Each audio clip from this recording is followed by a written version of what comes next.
गए थे बेटे। आपको कोई आइडिया है मैं कितनी परेशान थी?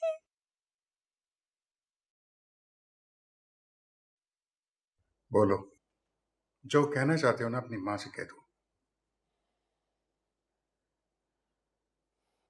मैं समीरा के बगैर जिंदगी का तस्वर भी नहीं कर सकता।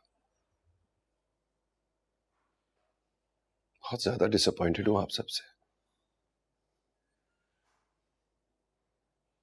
इसलिए आपको यह बताने आया हूं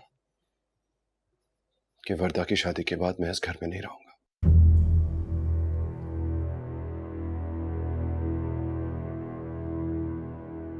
I'm so sorry.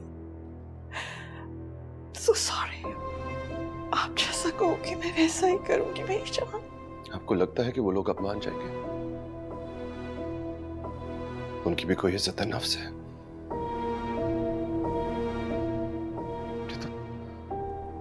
तो किसी बात का ख्याल भी नहीं किया। कैसे मांगूंगा समीरा का हाथ?